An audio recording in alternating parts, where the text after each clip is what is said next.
Et si le régime alimentaire qui a permis à la personne la plus influente de tous les temps de vivre n'était ni exotique, ni coûteux, ni compliqué, et que la science nutritionnelle moderne confirme aujourd'hui, repas après repas, qu'il était quasiment parfait? La plupart des gens supposent que les régimes alimentaires anciens étaient primitifs, rudimentaires, composés uniquement de ce que les gens pouvaient trouver. Mais les recherches racontent une histoire complètement différente.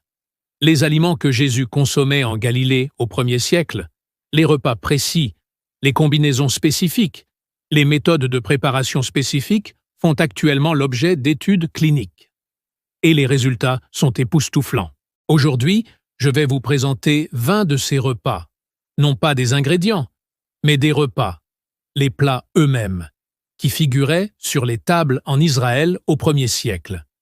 Et je vais vous expliquer scientifiquement pourquoi chacune d'elles guérit.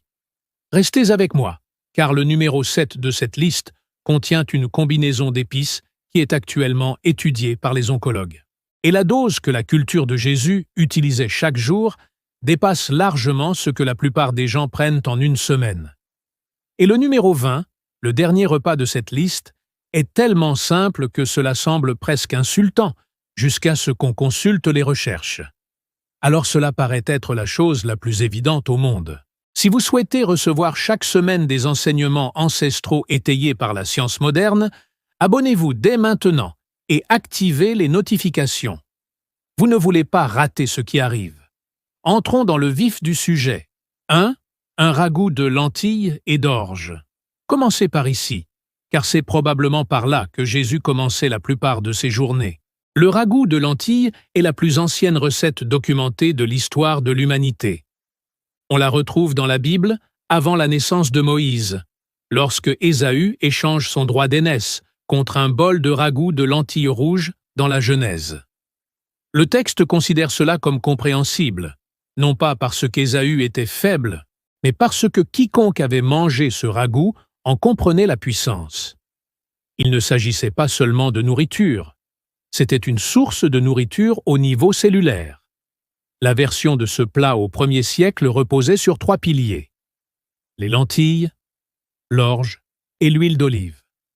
Voici ce que la science nutritionnelle moderne dit de cette combinaison. Les lentilles apportent 18 grammes de protéines végétales par tasse cuite. Ils sont riches en folate, en fer, en zinc, en magnésium et en potassium. Leur index glycémique est remarquablement bas, ce qui signifie qu'ils vous nourrissent pendant des heures sans faire chuter votre glycémie. L'orge contient du bêta-glucane, une fibre soluble dont l'efficacité pour réduire le cholestérol LDL est si bien établie que la FDA autorise les fabricants de produits alimentaires à faire une allégation santé à ce sujet. Cela réduit encore davantage la charge glycémique de l'ensemble du plat. L'huile d'olive contient de l'olioanthol, un polyphénol qui inhibe la même voie inflammatoire que l'ibuprofène. Réunissez ces 3 ingrédients dans une seule casserole et vous obtenez un repas qui réduit l'inflammation, nourrit les bactéries intestinales, stabilise la glycémie, répare les tissus et fournit une énergie durable. La base d'oignon et d'ail, qui était la norme dans tous les ragoûts de cette époque, ajoutait des fibres prébiotiques et de la lysine, un antimicrobien à large spectre sur lequel nous reviendrons plus tard. Il ne s'agissait pas d'ajout de saveur, mais de médicaments. Les études démographiques montrent de façon constante que les communautés dont la consommation de légumineuses est ancrée dans la durée vivent plus longtemps et présentent des taux plus faibles de maladies cardiovasculaires et de déclin cognitif. Les populations les plus longévives de la planète, que les chercheurs appellent les zones bleues, ont toutes les légumineuses comme base de leur alimentation. Ils n'ont pas découvert cela. Le monde antique savait déjà qu'un bol de ragoût de lentilles et d'orge n'était pas un plat modeste. C'était le repas curatif le plus complet que 2000 ans d'observation pouvaient produire. 2 sardines grillées aux herbes et à l'huile d'olive. La mer de Galilée n'était pas seulement un décor pour les miracles, c'était une source de nourriture. L'économie des villes où Jésus a passé la majeure partie de son ministère. Capernaum, Bethesda, Magdala a été entièrement construite sur la pêche. La plupart des disciples étaient des pêcheurs professionnels. Le poisson n'était pas un plat occasionnel dans cette culture. C'était la base protéique de la vie quotidienne. Et les poissons de Galilée, notamment les sardines, les anchois et les tilapias, sont aujourd'hui reconnus comme faisant partie des sources de protéines les plus riches en nutriments au monde. Voici pourquoi c'est important. Les sardines figurent parmi les sources alimentaires les plus riches en acides gras oméga 3, EPA et DHA. Ce ne sont pas des nutriments optionnels. Le cerveau est composé à environ 60% de graisse et le DHA constitue une part importante des membranes des cellules neuronales.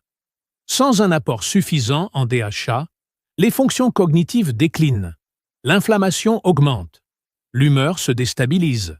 L'EPA supprime directement les cytokines inflammatoires dans tout le corps.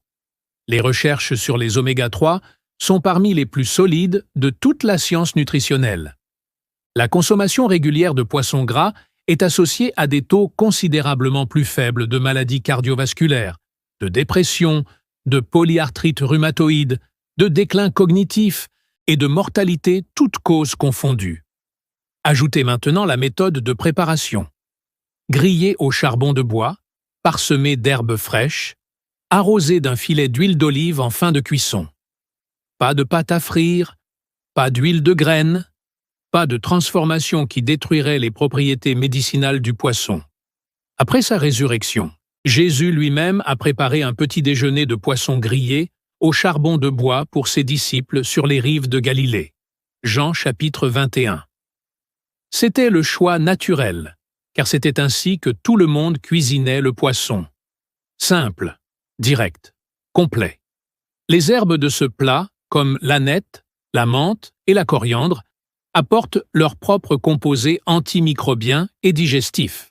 L'huile d'olive a préservé et amplifié les vitamines liposolubles déjà présentes dans les sardines. Ce n'était pas une recette sophistiquée. C'était la nourriture des pêcheurs. Elle protégeait leur cœur, nourrissait leur cerveau et luttait contre l'inflammation au quotidien. 3. Du pain rustique Ézéchiel avec de la tapenade d'olive. Le prophète Ézéchiel a reçu l'une des instructions nutritionnelles les plus précises de toute l'Écriture. Dans Ézéchiel 4, Dieu lui dit de faire du pain avec du blé, de l'orge, des haricots, des lentilles, du millet et de l'épeautre. 6 céréales et légumineuses moulues, ensemble et cuites au four. Ce n'était pas une recette inventée par un prophète. Il s'agissait de la documentation relative au pain déjà en cours de fabrication. Le pain ancestral d'un peuple qui avait compris au fil des siècles que l'association des céréales et des légumineuses créait un aliment plus complet que chacun pris séparément. La science nutritionnelle moderne confirme précisément les résultats obtenus grâce à cette combinaison. Les céréales sont pauvres en lysine, un acide aminé. Les légumineuses en sont riches.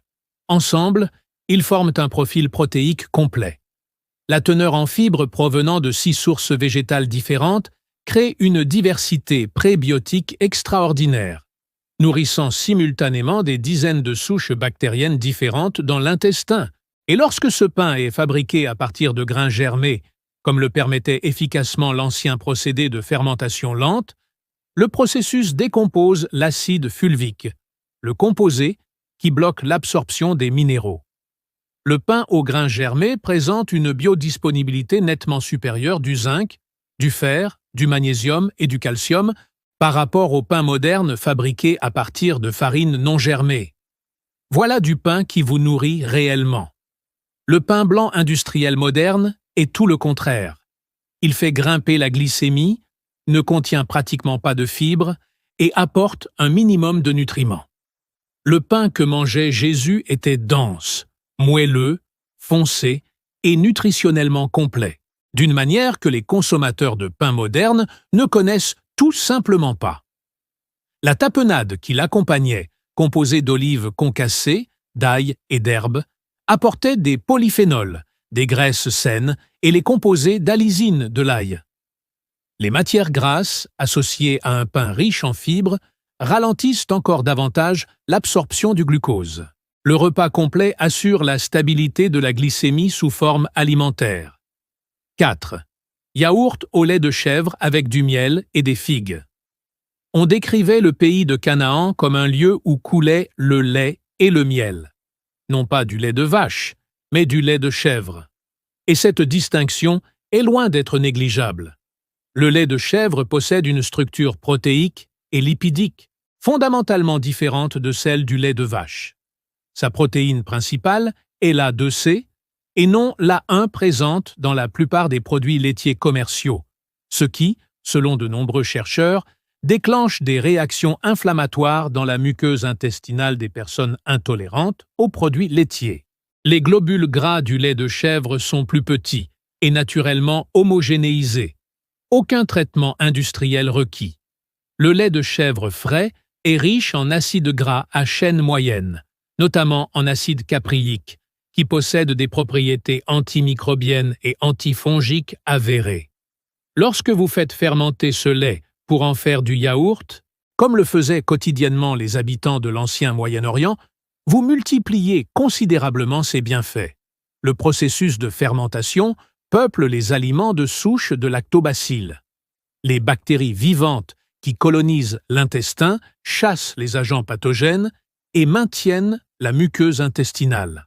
Des études établissent un lien constant entre la consommation de produits laitiers fermentés et une réduction des taux de maladies métaboliques, une amélioration de la fonction immunitaire et une diminution des marqueurs inflammatoires. Ajoutez maintenant du miel brut, riche en enzymes antimicrobiennes et ayant un impact glycémique plus faible que le sucre raffiné, ainsi que des figues fraîches, gorgées de fibres de pectine solubles qui nourrissent spécifiquement les bactéries du côlon, et de physonine, une enzyme protéolytique qui facilite la digestion. Ce petit déjeuner composé de lait de chèvre fermenté, de miel cru et de figues fraîches était une habitude. C'était abondant. Cela ne coûtait rien dans une culture pastorale. Et simultanément, il ensemence l'intestin de probiotiques, nourrit les bactéries bénéfiques avec des fibres prébiotiques, supprime les agents pathogènes grâce aux composés antimicrobiens du miel et fournit des minéraux qui soutiennent chaque processus enzymatique de l'organisme. Ils n'ont pas appelé ça une optimisation intestinale, ils ont appelé ça le petit déjeuner. 5. Salade de pois chiches et de concombres. Le pois chiche est l'un des aliments cultivés les plus anciens au monde, sa consommation étant attestée depuis 10 000 ans dans le croissant fertile. Au 1er siècle, il était partout. Réduits en farine, réduits en pâte, ajoutés aux salades, consommés entiers comme nourriture portable pour les travailleurs et les voyageurs. Et la science moderne ne fait que rattraper ce que 10 000 ans d'intuition humaine savaient déjà. Les pois chiches fournissent environ 15 grammes de protéines végétales par tasse cuite, ainsi que 17 grammes de fibres, dont la moitié soluble et l'autre moitié insoluble. Cette combinaison en fait l'un des aliments les plus rassasiants jamais étudiés. Des essais cliniques montrent que la consommation régulière de pois chiches réduit le cholestérol LDL, diminue les pics de glycémie après les repas et améliore la diversité du microbiome intestinal de façon plus spectaculaire que presque tous les autres aliments. Leur teneur en amidon résistant nourrit spécifiquement les bactéries qui produisent le glycérol, un acide gras à chaîne courte qui maintient l'intégrité de la muqueuse intestinale et dont on sait maintenant qu'il joue un rôle dans la prévention du cancer. Associé au concombre, hydratant, rafraîchissant, riche en silice et en vitamine K, au persil frais, extraordinairement riche en vitamine C, en flavonoïdes et en huile volatile aux propriétés antimicrobiennes et à l'oignon cru pour sa quercétine et son inuline prébiotique. Cette salade est anti-inflammatoire à tous les niveaux. Arrosez-le d'huile d'olive et de citron et vous obtenez un repas qui contient simultanément des protéines, des fibres, des vitamines, des minéraux, des graisses saines et des composés antimicrobiens vivants. Sur un marché galiléen du 1er siècle, c'était le déjeuner d'un travailleur. Rapide à préparer, peu coûteux, nourrissant. La simplicité était l'essentiel. La guérison n'avait pas besoin d'être compliquée. Assiette de 6 dattes, noix et amandes. Jacob a inscrit les amandes et les noix parmi les biens les plus précieux que ses fils pouvaient emporter en Égypte. Le palmier dattier apparaît plus souvent dans la littérature biblique que tout autre arbre fruitier. Les noix et les fruits secs n'étaient pas considérés comme des encas dans le monde antique. C'était de la monnaie. C'était une question de survie. C'étaient des médicaments. Voici ce que vous mangez réellement lorsque vous vous asseyez devant une assiette, comme celle-ci. Les dattes sont composées à environ 80% de sucre naturel, de glucose et de fructose, auxquels s'ajoutent des fibres, du magnésium, du potassium, du cuivre, du manganèse et des vitamines B. De nombreux essais cliniques ont démontré que la consommation de dattes améliore les niveaux de fer, favorise la densité osseuse et fait parmi les découvertes les plus surprenantes de récentes recherches nutritionnelles, les femmes qui ont consommé des dattes au cours des dernières semaines de grossesse ont connu des accouchements nettement plus faciles, avec une dilatation cervicale plus rapide et un besoin réduit d'induction d'ocytocine. Les fibres contenues dans les dattes permettent une absorption lente des sucres, fournissant ainsi une énergie durable plutôt qu'un pic suivi d'une chute brutale. Les noix sont les seules noix courantes à posséder une teneur significative en oméga 3 d'origine végétale. Elles sont gorgées d'éligotitanine qui se transforment dans l'intestin en urolithe, les mêmes composés anti-inflammatoires que l'on trouve dans les grenades. Des essais cliniques ont établi un lien entre la consommation régulière de noix et une amélioration des fonctions cognitives, une réduction du risque cardiovasculaire et une augmentation mesurable des bactéries intestinales bénéfiques. Les amandes apportent de la vitamine E, soit 37% de vos besoins quotidiens par once, magnésium, graisse monoinsaturée et structure de parois cellulaires. Cela signifie qu'une partie de leur graisse traverse l'intestin intact, nourrissant les bactéries au lieu d'être stockée. Ce plat ne nécessitait ni feu, ni préparation, ni temps de cuisson. Vous le transportiez dans un sac. Le monde antique comprenait que le médicament le plus facile à transporter est celui qu'on utilise réellement. 7. Agneau rôti à l'ail et aux herbes avec des lentilles. Jésus a grandi dans une culture pastorale où l'agneau était le plat de cérémonie. Le seder de Pessah a été construit autour de cet élément. Les invités d'honneur l'ont reçu. Il marquait les occasions importantes. Et sa préparation, riche en ail, coriandre, cumin et huile d'olive, n'était pas qu'une simple tradition. C'était de la nutrition de précision. Commençons par l'agneau lui-même. Il est riche en fer hautement biodisponible. La forme hémique que le corps absorbe avec une efficacité allant jusqu'à 35%, contre environ 10% pour le fer végétal. Il fournit du zinc, un minéral essentiel au bon fonctionnement du système immunitaire et à la cicatrisation des plaies, qui est gravement déficient dans l'alimentation moderne. C'est une protéine complète contenant tous les acides aminés essentiels dans des proportions idéales.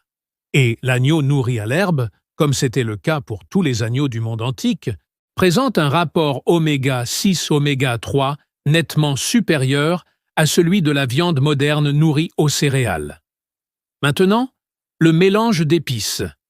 L'ail est l'un des aliments antimicrobiens les plus étudiés.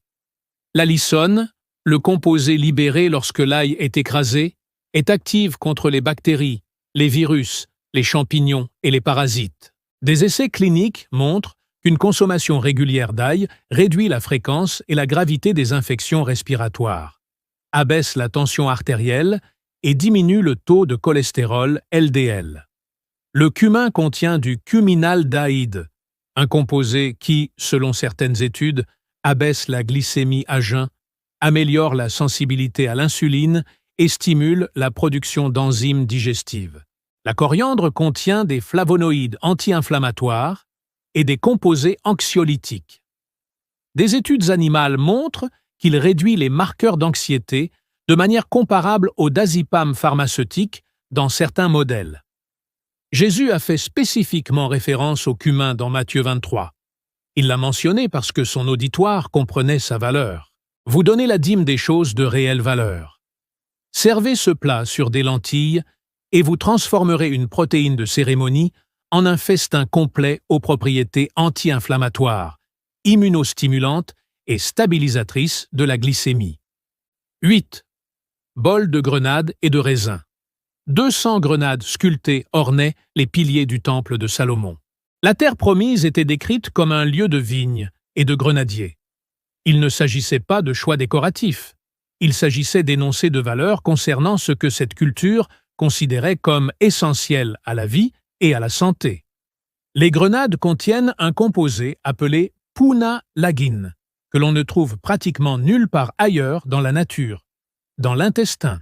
La lagine punique se décompose en composés eurolytiques qui ont démontré des propriétés anti-inflammatoires remarquables et un potentiel anticancéreux lors de recherches. Des essais cliniques ont démontré que le jus de grenade réduit la pression artérielle, diminue l'oxydation du LDL, améliore la flexibilité artérielle et réduit la protéine C réactive, l'un des principaux marqueurs de l'inflammation systémique. Les graines et le jus regorgent de polyphénols à des concentrations supérieures à celles du vin rouge, du thé vert et des myrtilles. Même l'écorce, que la plupart des gens jettent, est plus concentrée que la chair. Dans tout l'ancien Moyen-Orient, les guérisseurs traditionnels utilisent une infusion d'écorce de grenade séchée pour traiter les infections intestinales et les parasites intestinaux. Le raisin apporte sa propre chimie extraordinaire. Le resveratrol présent dans la peau active les sirtuines, des protéines associées à la réparation cellulaire et à l'allongement de la durée de vie, qui sont au cœur de la recherche sur le vieillissement depuis 2 décennies. La cortisone, les anthocyanes et les proanthocyanidines issues de la peau du raisin agissent en synergie pour protéger les tissus cardiovasculaires et réduire les marqueurs inflammatoires. Arrosez les deux d'un filet de miel cru. Et vous avez ajouté des composés antimicrobiens et une activité enzymatique à un bol qui est déjà un système de diffusion d'antioxydants concentrés. Ce n'était pas un dessert. C'était l'équivalent ancien d'un protocole anti-inflammatoire de qualité clinique, et ça avait le goût de l'été. 9.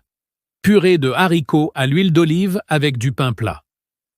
L'olivier est la plante emblématique de tout le paysage biblique. L'emploi y fait référence. Les psaumes y font référence. Chaque événement spirituel important du Nouveau Testament se déroule à proximité d'oliviers. Et pour cause. Dans une société agricole pré-industrielle, l'olive fournissait simultanément nourriture, combustible, médicaments et alimentait le commerce. Les haricots blancs écrasés avec de l'huile d'olive et de l'ail constituaient un aliment de base dans tout le bassin méditerranéen antique. Humble, peu coûteux, tout à fait ordinaire, et pourtant, en réalité, discrètement extraordinaire. Les haricots blancs font partie des aliments les plus riches en fibres. Environ 17 grammes par tasse cuite. Elles sont riches en amidon résistant, qui nourrit les bactéries responsables de la production de butyrate, le composé qui maintient l'intégrité de la muqueuse intestinale. Elles fournissent des protéines végétales, de l'acide folique, du magnésium, du potassium et du fer, à des concentrations qui les ont rendues indispensables aux personnes n'ayant pas accès à la viande à chaque repas. Écrasez-les avec de l'huile d'olive extra vierge, de préférence pressée à froid et non chauffée, celle qui conserve sa teneur en oleoantle et en polyphénol, et vous obtenez une combinaison de graisses, de protéines et de fibres qui se digèrent lentement, s'absorbent parfaitement et maintient la glycémie stable pendant des heures. Ajoutez de l'ail et vous aurez ajouté de l'alysine. Ajoutez des herbes et vous obtenez une couche d'huile antimicrobienne volatile sur une galette de pain complet, apportant des fibres et des vitamines B supplémentaires. Ce repas est terminé. Il couvre tous les macronutriments. Il apporte simultanément des fibres prébiotiques, des graisses anti-inflammatoires et des composés antimicrobiens. Un ouvrier agricole de Galilée du 1er siècle pouvait assembler cela avec ce qu'il cultivait sur ses propres terres. Cela n'a rien coûté. Il a tout soutenu. 10. Soupe aux herbes sauvages et aux légumes verts amers. Voici quelque chose que la plupart des gens qui vivent dans le système alimentaire moderne ignorent, car ce système l'occulte précisément. Les plantes sont censées avoir un goût amer.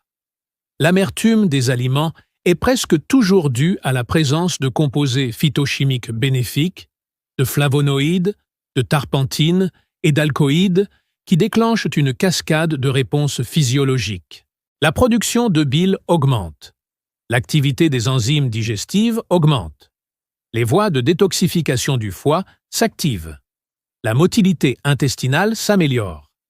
Les récepteurs du goût amer qui s'activent lorsqu'on consomme ces plantes sont directement liés au système digestif et immunitaire.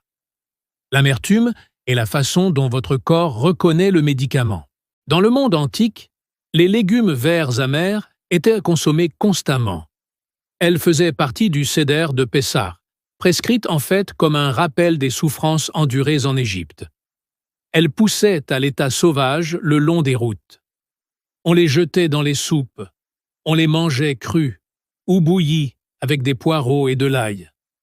Cette soupe, composée de légumes verts amers comme la corion, le pissenlit ou l'endive, avec des poireaux, de l'ail et des herbes sauvages comme le thym et le hyssop, est une préparation médicinale présentée comme un plat. Les feuilles de pissenlit contiennent plus de bêta-carotène que les carottes. Le chori est l'une des sources alimentaires les plus riches en inuline, la fibre prébiotique qui nourrit le plus efficacement la bactérie BFIT. Les fuites contiennent des composés apparentés à la lysine et leur propre couche prébiotique. L'ail n'a plus besoin d'être présenté. Le bouillon, lui-même, obtenu en faisant mijoter lentement ces plantes, extrait et concentre leurs nutriments hydrosolubles, leurs minéraux, leurs flavonoïdes et leurs huiles antimicrobiennes volatiles. Vous buvez les bienfaits concentrés d'un jardin entier. Les régimes alimentaires modernes ont systématiquement éliminé tous les aliments amers et les ont remplacés par des aliments sucrés, transformés et artificiels qui ont bon goût, mais ne font rien pour le bien. Les régimes alimentaires antiques regorgeaient d'aliments au goût difficile à maîtriser et aux vertus curatives profondes. Cet échange n'était pas une mise à niveau. 11. Poisson cuit au four avec des figues et des oignons. Après la résurrection, lorsque Jésus apparut à ses disciples dans la chambre haute et qu'ils crurent voir un fantôme, il leur demanda à manger. Ils lui ont donné un morceau de poisson grillé. Il l'a mangé devant eux pour prouver qu'il était physiquement présent. Ni un esprit, ni une vision. Ce moment revêt une profonde signification théologique. Mais cela vous apprend aussi quelque chose d'utile. Dans cette culture, le poisson était l'aliment le plus naturel et le plus immédiat qu'une personne puisse consommer. C'était le choix évident, le choix par excellence. Cuire un poisson entier au four avec des figues rôties et des oignons caramélisés était une association naturelle dans la cuisine israélienne du 1er siècle.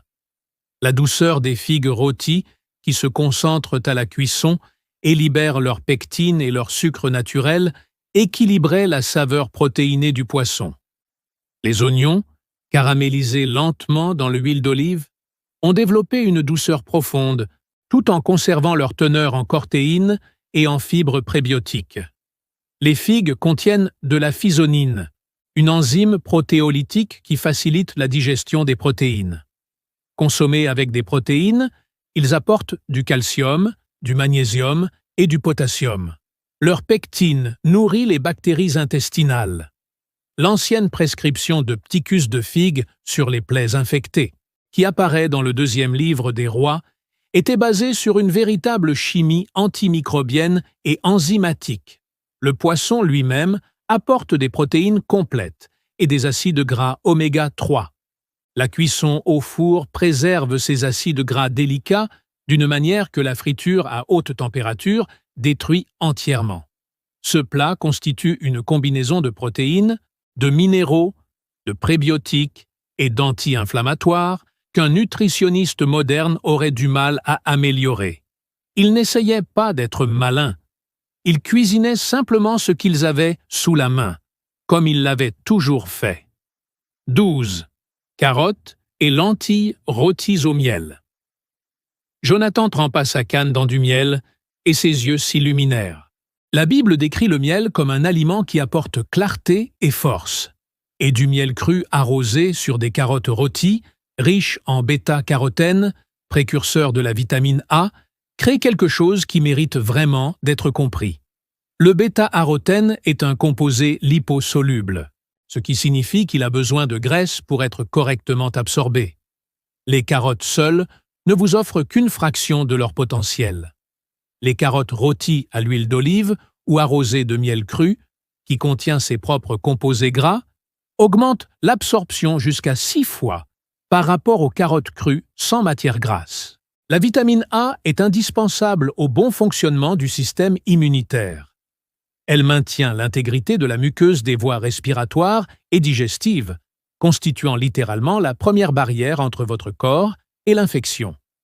Les populations carencées en vitamine A présentent des taux d'infection respiratoire nettement plus élevés. Infections intestinales et mortalité infantile.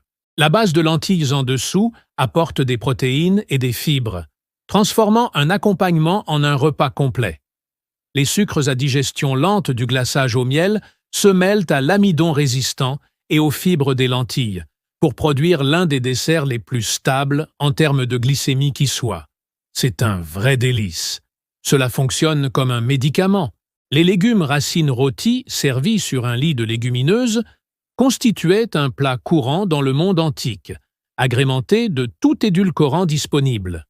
Ils ignoraient qu'ils optimisaient la biodisponibilité de la vitamine A. Ils ont simplement remarqué que les personnes qui mangeaient de cette façon restaient en bonne santé. 13. Bouillie de céréales anciennes aux dattes. Les disciples traversaient des champs le jour du sabbat, affamés. Ils cueillirent des épis de blé et les mangèrent crus. Marc relate cela comme une controverse au sujet du sabbat, mais relisez-le.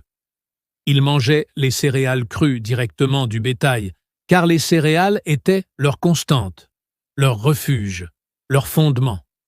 Le matin, un porridge chaud d'orge ou d'épeautre, garni de dattes hachées, de noix concassées et de cannelle, était ce qui se rapprochait le plus d'un petit déjeuner universel dans le monde antique. Et elle est actuellement étudiée par des chercheurs intéressés par les maladies métaboliques. L'épeautre est une variété ancienne de blé, dont la structure du gluten est différente de celle du blé commercial moderne. Teneur plus élevée en protéines, plus de vitamine B et des niveaux d'antioxydants nettement supérieurs. Tout comme les ornes, une autre variété ancienne, elle n'a jamais été soumise aux croisements agressifs qui ont produit le blé nain moderne. Et de nombreuses personnes allergiques au blé moderne tolèrent sans difficulté les variétés de céréales anciennes. La teneur en bêta-glucane de l'orge lui confère l'indice glycémique le plus bas de toutes les céréales courantes. Associée aux dattes, qui apportent une douceur naturelle, du potassium, du magnésium et des fibres, ce repas assure une libération lente et prolongée de glucose, maintenant ainsi un niveau d'énergie constant pendant des heures. La cannelle contient des composés qui améliorent la sensibilité à l'insuline et réduisent la glycémie à jeun. Des études montrent qu'une dose aussi faible qu'1 gramme de cannelle par jour produit des effets mesurables sur la régulation de la glycémie chez les personnes présentant une résistance à l'insuline. C'est chaud, nourrissant, peu coûteux et profondément médicinal. La nourriture des gens ordinaires, qui font un travail physique pénible et qui ne peuvent pas se permettre de s'effondrer de fatigue en milieu de matinée. Cela leur a permis de tenir le coup parce que ça fonctionnait. 14. Bol de concombre, menthe et fromage de chèvre. Lorsque les Israélites pleuraient dans le désert, réclamant les aliments d'Égypte, les concombres figuraient sur la liste. Nombre 11.5. Ils pleuraient un concombre. Cela peut paraître une réaction excessive, jusqu'à ce qu'on comprenne ce que représentait un concombre dans le climat de l'ancien Proche-Orient. Les concombres sont composés à 96% d'eau. Dans un paysage désertique, où le soleil brillait, où le travail agricole était omniprésent et où il n'y avait pas de réfrigération, l'hydratation était une question de survie. Mais les concombres ne sont pas que de l'eau. Elles contiennent de la vitamine K, de la silice, essentielle à la réparation des tissus conjonctifs, et des cucurbitacacines, des composés aux propriétés anti-inflammatoires et potentiellement anticancéreuses qui font actuellement l'objet d'études en recherche oncologique. La menthe était l'une des plantes médicinales les plus utilisées dans le monde antique. Il apparaît dans Matthieu 23, aux côtés du cumin et de l'aneth, dans l'enseignement de Jésus sur les pratiques de dîme des pharisiens. Le menthol et l'acide rosmarinique contenu dans la menthe fraîche calment les spasmes musculaires intestinaux, réduisent les ballonnements et les gaz, et possèdent de véritables propriétés antimicrobiennes. La tisane à la menthe reste le remède maison classique contre les troubles digestifs dans tout le Moyen-Orient et le bassin méditerranéen. Le fromage de chèvre frais apporte 2 fois plus de protéines, de calcium et de cultures probiotiques que les fromages traditionnels. La matière grasse du fromage rend les composés liposolubles de la menthe plus biodisponibles. Arrosé d'huile d'olive et éventuellement d'un filet de citron, ce bol est à la fois rafraîchissant, hydratant, digestif, probiotique et anti-inflammatoire. C'est le genre de plat qu'on mange par une chaude après-midi dans la vallée du Jourdain et qui nous revigore immédiatement. Il savait exactement ce qu'il faisait. 15. Aubergine rôtie au tahini et à l'ail. L'aubergine est cultivée au Moyen-Orient depuis des milliers d'années. Il apparaît dans d'anciens textes médicaux arabes et persans comme un aliment utilisé pour soutenir le foie et réguler la digestion. Elle n'est pas mentionnée nommément dans les Écritures, mais elle était présente dans tout le monde culturel plus vaste que Jésus habitait. L'aubergine est extraordinairement riche en azunine, une anthocyanine présente dans sa peau violette et qui compte parmi les antioxydants les plus puissants du règne végétal. Des études montrent que la nunine protège spécifiquement les membranes des cellules neuronales contre les dommages oxydatifs. Il capte le fer de manière bénéfique, prévenant ainsi la surcharge en fer qui peut générer des radicaux libres nocifs. La cuisson des aubergines au four, à la flamme ou dans un four chaud favorise la fonction hépatique car elle décompose leur saponine naturelle et rend tous leurs nutriments plus biodisponibles. L'intérieur fumé qui résulte de la cuisson au feu de bois est le résultat de la réaction chimique de Maillard qui confère à la viande son propre pouvoir antioxydant. La pâte de sésame tahini apporte du calcium à des concentrations comparables à celles des produits laitiers, ainsi que du magnésium, du zinc et du sésame. Un lignon aux effets anti-inflammatoires et hépatoprotecteurs avérés. Le sésame était largement commercialisé dans le monde antique, précisément en raison de sa réputation médicinale. La haille crue écrasée, libérant un élixir frais, et l'huile d'olive arrosée par-dessus, complètent le tout avec le trio anti-inflammatoire autour duquel cette culture a bâti chaque repas. Ce plat ne nécessite aucune protéine animale. Il fournit une nutrition complète. C'était une restauration rapide ancestrale, simple et quotidienne, profondément réconfortante. 16. Ragoût de fèves aux herbes. Les fèves figurent parmi les aliments cultivés les plus anciens de la planète. Plus ancien que le blé, plus ancien que les lentilles, il apparaît sur des sites archéologiques datant de 8000 ans dans l'Ancien Levant. Elles étaient consommées dans toutes les classes économiques du monde biblique. Réduits en farine, cuits dans des ragoûts, séchés et conservés pour l'hiver. La fève est la légumineuse ancestrale de tout le Moyen-Orient, et la recherche moderne a confirmé ce que 8000 ans d'alimentation intuitive avaient déjà établi. Les fèves sont extraordinairement riches en L-dopa, précurseur direct de la dopamine, ce qui en fait l'un des rares aliments ayant un effet mesurable sur l'activité dopaminergique neurologique. Des études examinent activement leur rôle potentiel dans le soutien aux personnes atteintes de la maladie de Parkinson. Elles sont riches en folates, essentiels à la synthèse et à la réparation de l'ADN, en fer, en magnésium, en zinc et en protéines végétales. Leur teneur en fibres est exceptionnelle et, comme toutes les légumineuses, elles produisent un taux de beauté grâce à la fermentation intestinale qui maintient l'intégrité de la muqueuse intestinale. Cuite lentement à l'étouffée avec des oignons, du cumin et de l'huile d'olive, préparation standard dans tout l'ancien Moyen-Orient, encore pratiquée aujourd'hui dans la cuisine traditionnelle, la fève devient un plat nourrissant comme peu d'autres. Le cumin active les enzymes digestives. Les oignons ajoutent des fibres prébiotiques. L'huile d'olive rend les nutriments liposolubles biodisponibles. Voilà une nourriture qui a littéralement bâti des civilisations. Les ouvriers qui ont érigé les grands monuments antiques mangeaient des fèves. Les archives archéologiques le prouvent. Ils ont réussi grâce à l'énergie des légumineuses. 17. Pain plat fourré aux figues et aux noix. Cette combinaison, des noix concassées et des figues incorporées à une simple galette, pourrait ressembler à un dessert. Non. Dans le monde antique, sucré signifiait nutritif. Les sucres concentrés des figues, associés aux matières grasses et aux protéines des noix, le tout enveloppé dans une pâte à pain, créait une ration de campagne portable, stable à température ambiante et riche en calories, qui permettait de soutenir les commerçants, les soldats et les pèlerins lors de longs voyages. La logique nutritionnelle est élégante.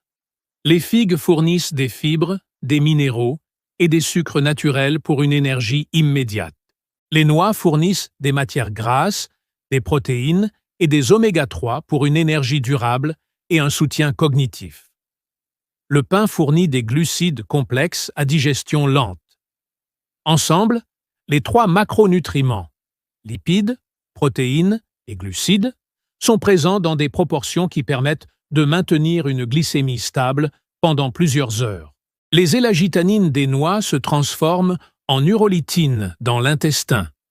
Des recherches récentes ont identifié les urolitines comme des composés qui déclenchent la phagie, le processus par lequel les cellules éliminent les mitochondries endommagées et les remplacent par des mitochondries saines. Il s'agit d'une fonction de maintenance cellulaire qui décline avec l'âge et qui est actuellement étudiée comme cible pour les interventions visant à prolonger la durée de vie.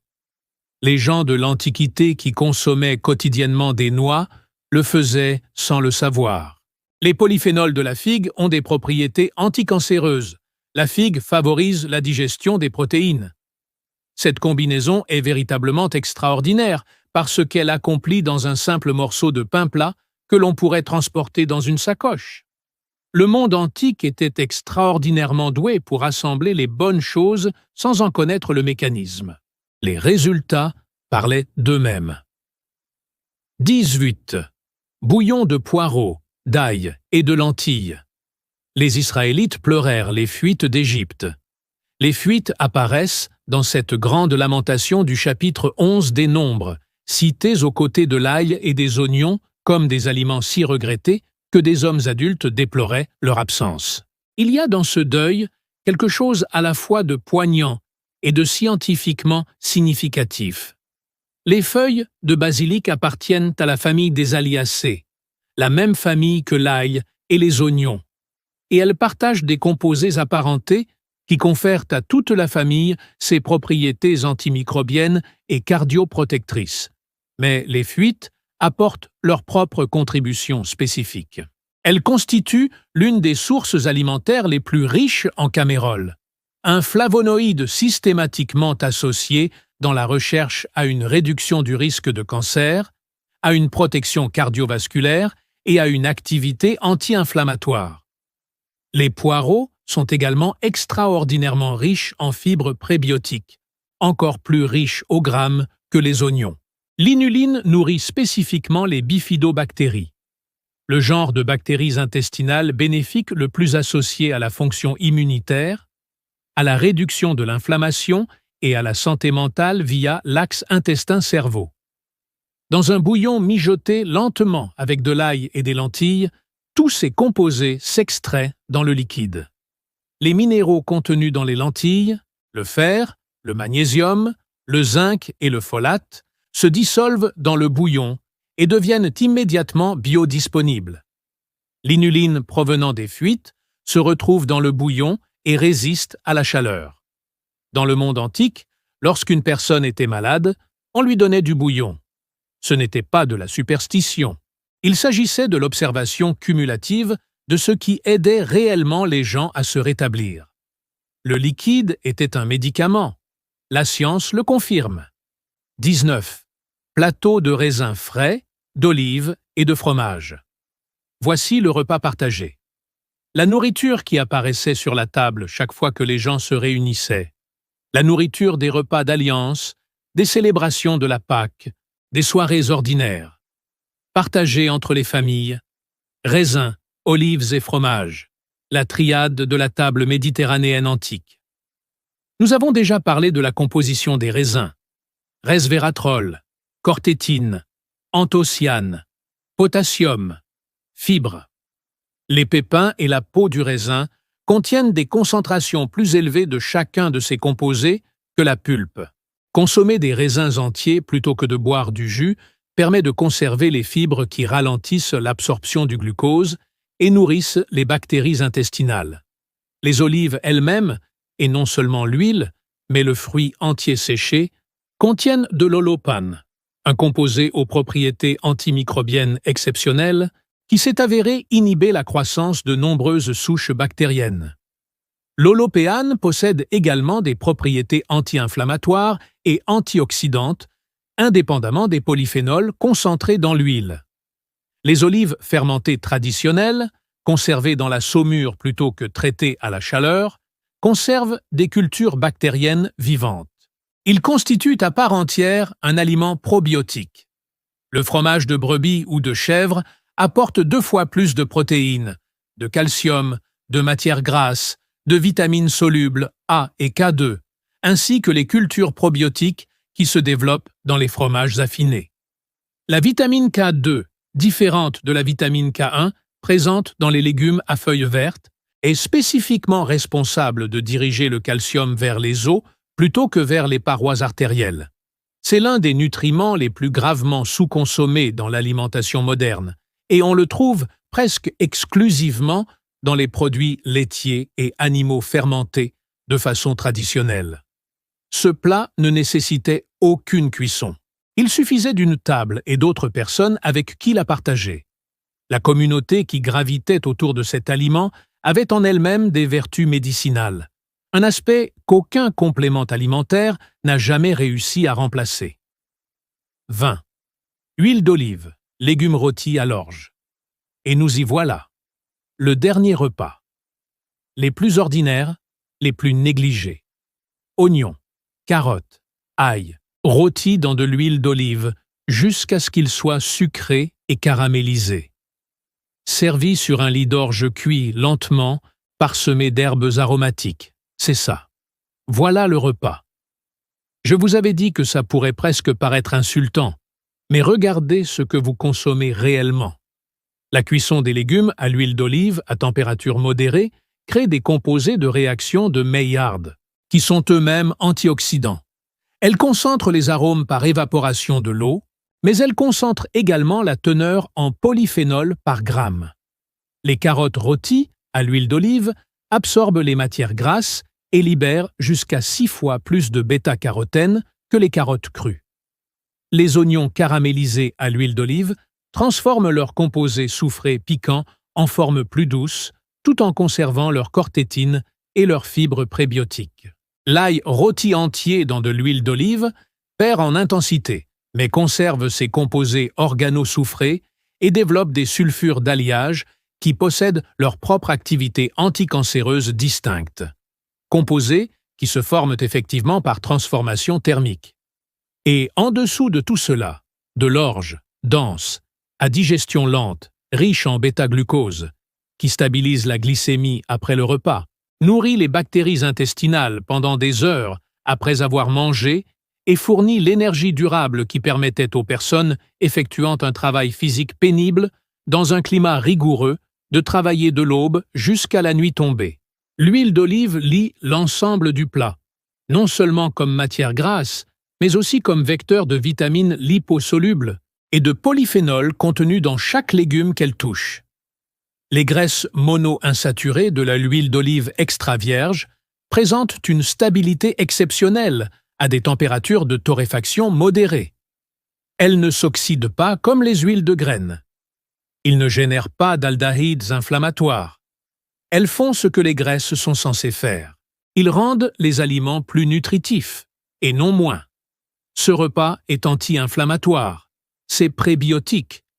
Cela stabilise la glycémie. C'est profondément satisfaisant.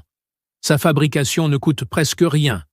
Et il figurait probablement sur la table de presque tous les foyers de Galilée plusieurs fois par semaine. Les aliments aux vertus curatives les plus puissantes ne se manifestent pas toujours d'eux-mêmes. Parfois, elles apparaissent tout simplement sur la table soir après soir. D'une présence banale, mais d'un effet extraordinaire. 20 repas, une culture ancestrale. 2000 ans de sagesse accumulée sur ce qui guérit le corps humain. Une sagesse que la recherche clinique moderne confirme systématiquement. Un essai en double aveugle à la fois.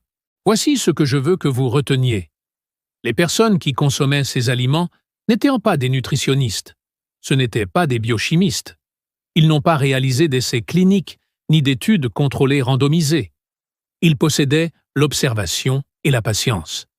Des siècles d'observation de ce qui a permis aux gens de survivre à la sécheresse, aux maladies, au dur labeur et aux exigences incessantes de la vie en plein air. Ils ont porté attention à ce qui guérissait.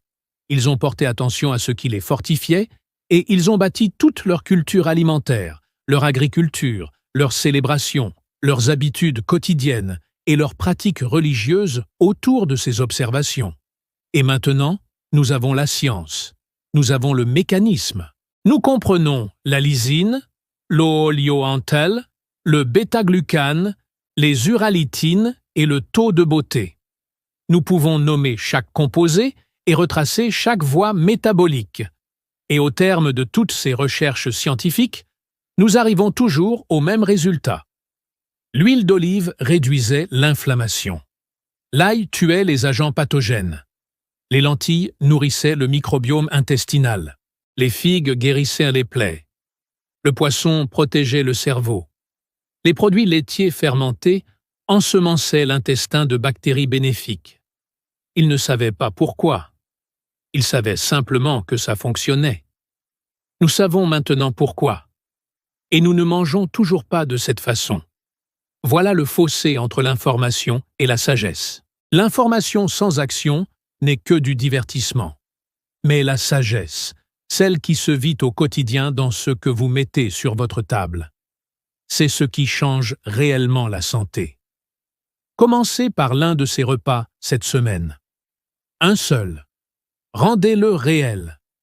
Préparez-le avec des ingrédients de qualité. Le miel brut qui contient encore ses enzymes.